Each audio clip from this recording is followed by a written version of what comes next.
Good morning for my 67th day. I just finished the biggest uphill climb of the day, going from Seiad Valley up to the top of the first part of the climb. And it's really windy, I'm sure you can hear it, which helped stay cool. And it's also 8:15, and I started closer to 6, so it really wasn't bad. I got to do it in the 60-degree temperature rather than the 90s or the 100 degrees that it was yesterday. I'm about 30-ish miles from Oregon. They've officially reopened the PCT along the rail trail. There used to be a 6-mile detour, or reroute I should say, because of a fire. But the heroic firefighters were able to snuff that Donamore fire out quickly enough that they've reopened the trail. So I actually get to walk on the PCT officially into Oregon. So that's a huge bonus. I'm really happy to hear that. I don't know if I'll get that far today. There's a lot more up today. We'll see.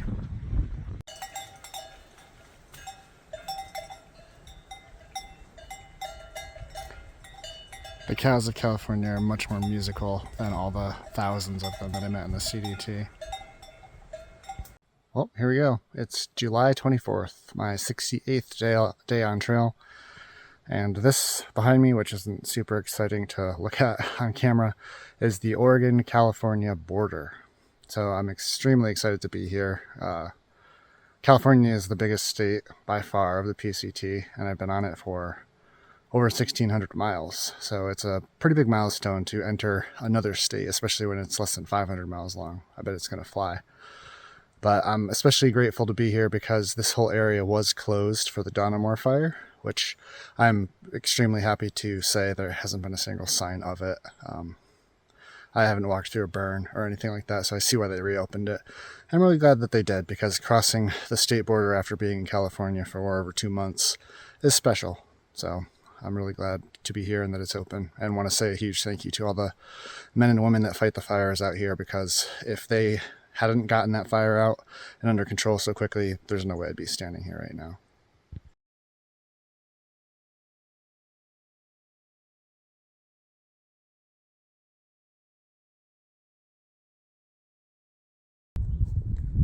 This was a nice surprise. So some nice people left a couple coolers here with a bunch of different sodas in them.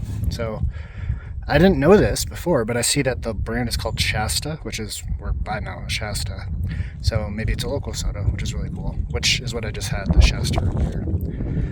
But this was a nice treat. And it works out even better too, because I have maybe a half a liter of water that I've been sort of conserving, because my next water resupply I plan on stopping at for lunch is still a few miles away. So I got to just have a nice drink, and now I'm less thirsty. So really good timing. So far, Oregon is being very pretty. So there's that neat observation tower, obviously, but it's it also helps that it's been intermittently cloudy, which always helps my morale and opinion of an area, even if it's not fair. But it's just been a lot of really nice big conifers like this, all these fir trees. And the trail's been hard pack, pretty mellow dirt, and there's been a lot of views. So yeah, I'm happy so far. First, it's kind of silly because I'm only a few miles into it, but it does feel like a different place to me, even if it's only a couple miles from the border. This is a tour of the Columbia Hotel in Ashland, Oregon. So Ashland's a college town. It's a small city, and there's a ton of stuff to do. So this hotel was just purchased and renovated by a woman, and she did an awesome job. It's got a lot of art, and it focuses on music, and all of the rooms and things, and the PCT hiker discounts and PCT dorm room style rooms are all really freshly made because it's brand new, and it's in a great location too. She even does pick-up, drop-off stuff when she can at the trailhead, and there's laundry that we have access to down there, and the bathrooms are really nice too. I think I'm going to give you a tour of the room. I had this all to myself, so even though it's a dorm room, this was my private room for 2 days. I did my second 0 day of the trail here because there was so much to do in Ashland, and also there's 3 fires before the next resupply, so I wanted to do a lot of planning to have contingencies in case things changed and stuff was closed. And here I am. I made it to the Wall of Fame, brand new. Good morning. It's Friday, the 26th of July, and I'm back on trail. I had my second real zero yesterday in Ashland. Ashland is a college town. It's got tons of stores and restaurants, and it's kind of spread out, but there's a bus system. So I stayed at the Columbia Hotel, which was a really nice place that just opened this winter. So it focuses a lot on art and music and things like that, and the woman that owns it and runs it is a super nice lady. So I highly suggest that you check out the Columbia Inn if you're ever in Ashland, Oregon. This next section is about 100 miles of trail that's not currently affected, besides smoke, of fires, to Mazama Village, which is just by Crater Lake National Park. And then unfortunately, the leg after that has, right now, 3 different fire closures along the PCT. So I spent a lot of time in town downloading maps and trying to come up with multiple plans depending on what I might have to do to get through that section.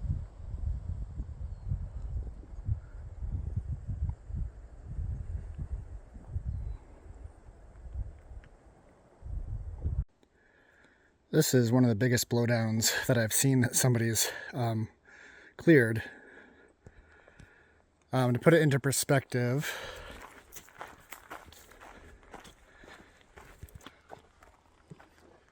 so it's a little bit bigger than my shoulder, and it's flat on the ground. I'd say it's probably close to 5 feet thick, and these huge chunks had to get cut out because while there are chainsaws that can cut through something like that, I don't think they're very common, and it'd probably be really heavy to lug out here. So somebody put a lot of work into this, and I certainly appreciate it. The sun is extremely red right now, like almost orange. Really pretty color. Anyway, Saturday, the 27th of July, just getting started.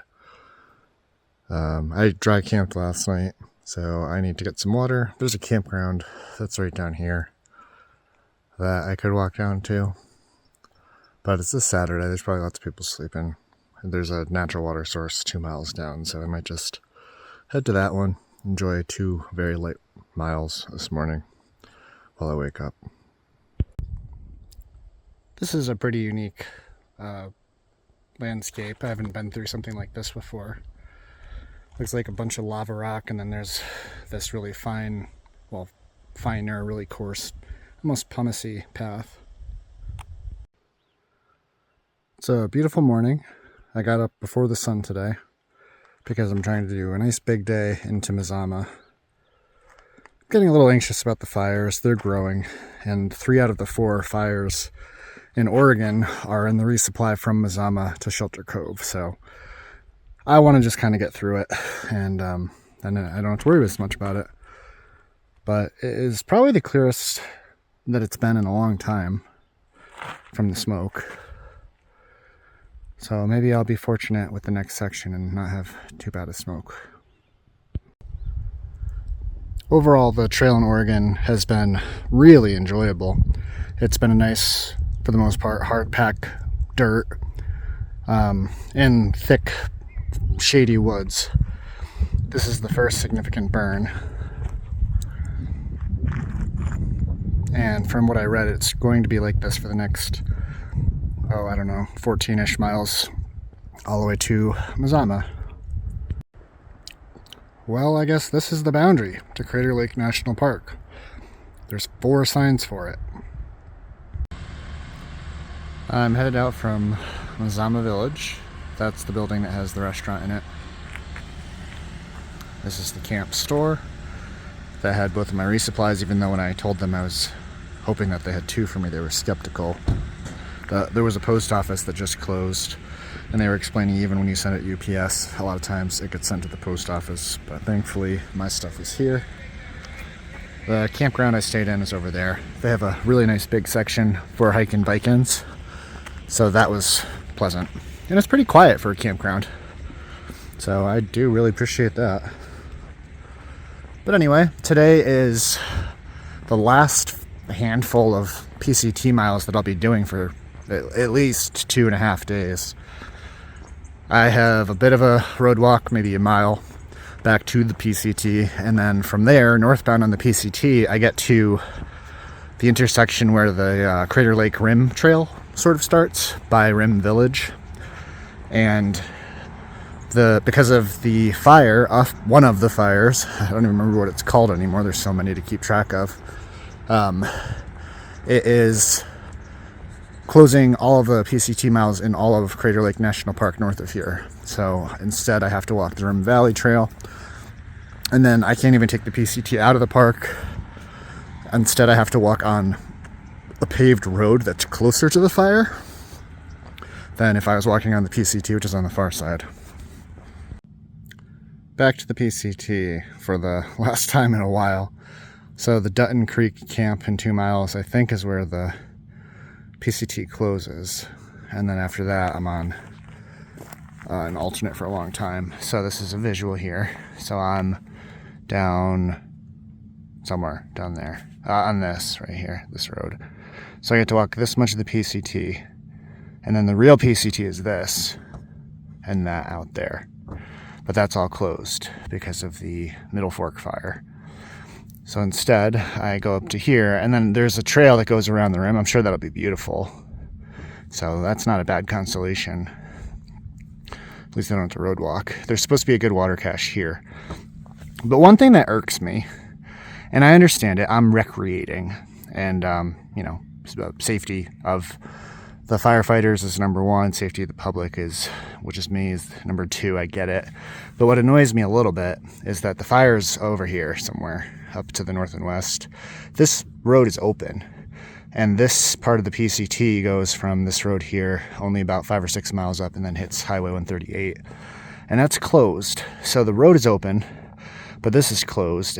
I guarantee you it's more dangerous for me to walk on a road with cars than it would be to walk this 5-mile stretch to another road. So I think it's one of those situations where it's just easier for them to say, yep, everything's closed, don't do it. Even though, unless there's a reason I'm not understanding, it would be safer for me to walk on that section of trail than the road. But I'm going to walk on the road because the trail's closed. See you later, PCT, in roughly 85 miles in 3 days or so. And I'm going that way to the Rim Village to walk the Rim. I think it's just called the Rim Trail.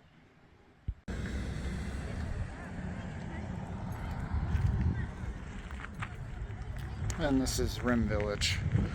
I got some French fries for a second breakfast. Crater Lake ended up being one of the highlights of the entire PCT for me because it's just so beautiful. Fun fact, after this trip, when my wife came out and picked me up, we went back here and we did a boat tour down in the lake that's done by the National Park Service. And it was a really, really cool tour and super beautiful. This is the first glimpse of Crater Lake.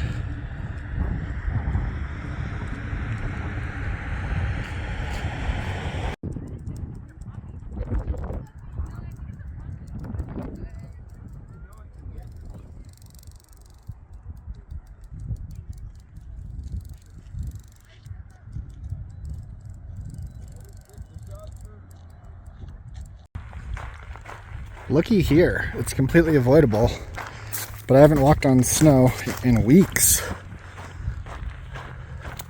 And, I don't want to cause more erosion on the trail. I don't know how much more of this I'll have, probably not too much.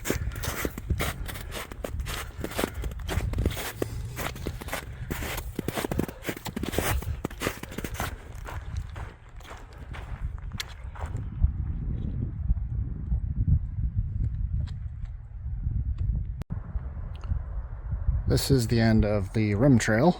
That's the PCT North that's closed. And I guess I didn't consider it. And I don't really take back what I said about not doing any more miles in the PCT. But there's a couple hundred feet of PCT this way. So this is the last PCT that I get to walk on for a long time. And it's very short. So this is the PCT parking lot that the fine folks that are fighting the fires nearby are using as a base. And those two guys over there, I chatted with them for a while. Super nice guys on standby in case they get called in to rescue somebody. But there's a water cache back there that has I don't even know how much, over 200 liters of water in it.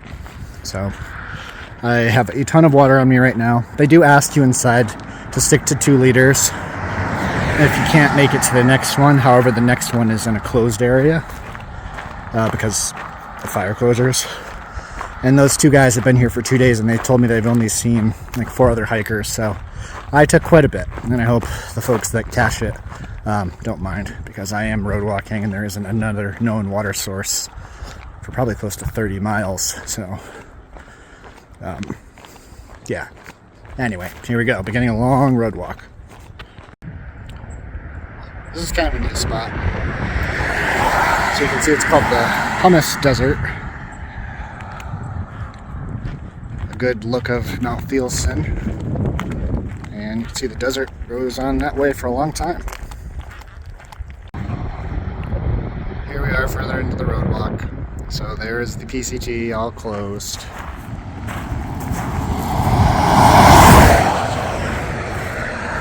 And there we go. It's the PCT headed south where I would have come out. I have somewhere in the neighborhood of 4 more miles on this. As you can see, it is national forest, which means I can be in there and camp wherever I want, basically. So that's good. But the area to my left, or the north, is in a level 3 evacuation go. And I believe that it would be very irresponsible of me, even though it seems fine here, to camp in an area that's been determined to be an evacuation zone. But I do have the maps, and I've looked at them, and in about 4 miles this way, which is east, I will be out of the evacuation zone. And that means that I can comfortably find a spot to call a night and take off this very heavy pack, because I'm carrying 7 liters of water right now. It ended up paying off carrying that much water, because I stopped at this little motel area and refilled water there, and then I didn't have any more water until this other town, so there wasn't any natural water out there. I've reached the town of Tumult, if that's how you pronounce it, and I managed to get a bunch of stuff done here. So I got rid of my trash, I did my laundry, there's paid showers here, and then the other thing I did that I haven't done yet this trip was that I put my sleeping bag and my down jacket in one of these nice huge front-loading dryers and put it on the lowest heat just for a few minutes, and it came out twice as poofy as it was when I put it in, because I had noticed that the last few nights I was kind of sleeping cold, because a lot of the down that was on my chest when I roll out from side to side plops down into my sides. So hopefully this helps. Anyway, I charged all my electronics here for the most part, and I have an idea of where I'm trying to get to tonight. So I'm going to get some food and get back into the woods on the dirt roads, I think.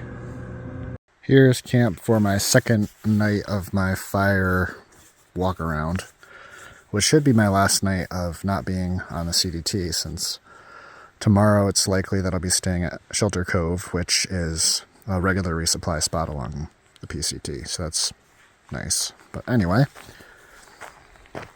my sleeping bag is a little bit fluffier from throwing it in the dryer. I'm looking forward to that. And yeah, my little dinner setup's over there, about to eat. And there's that river that runs along that way. And this nice big field of national forest. Pretty excited.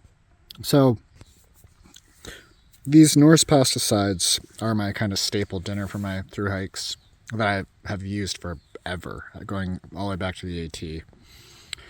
So I've had hundreds of these things on different through hikes, and I've tried just about every combination just to make it more fun, of these different flavors of pesticides and different flavors of tuna packets. But there's this new flavor, Mediterranean herbs and spices. This is the first time I've tried it. The guy that has the store in Seiad Valley in Northern California had these. He was very proud to share that he had 14 different flavors of tuna and chicken packets, which is, I'll be fair, the highest I've ever seen in any store ever, including big grocery stores. So that's kind of fun. But anyway, this new tuna packet includes like little olive slices and other seasonings that Some of the tuna packets do, like some of the Thai ones have like Thai chilies and stuff, but this pairing is actually really good. It's one of the better ones that I've ever had. Maybe it's just because it's a new one for me and I'm so used to all the other ones, but I'm impressed. So, yeah, if I can make these two meet each other again and end up in that pot, I'm going to.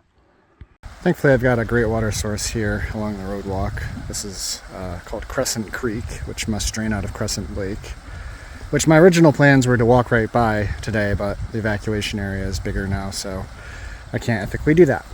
But anyway, the last place I was at was Little Odell Spring, which is a marked spring on my map, but it was dry. I couldn't get any water there. So it worked out pretty well for me overall that I was able to get water twice during the paved road walk yesterday. So this fiery route is very dry, to say the least.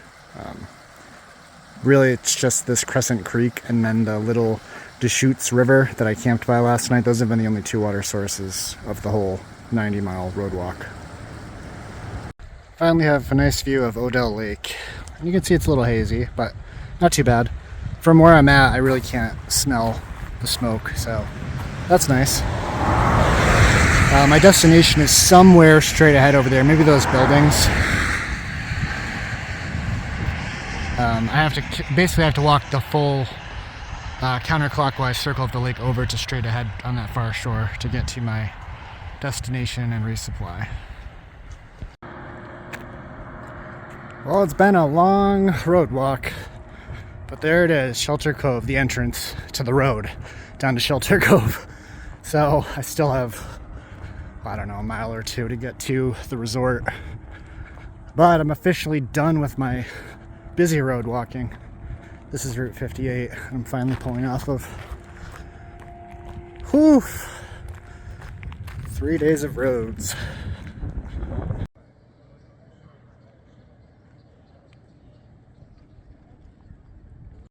This is going to wrap up part 9.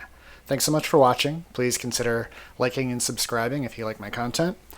Next up, we're going to leave Shelter Cove and make it all the way into Washington State, the final state. Stay tuned.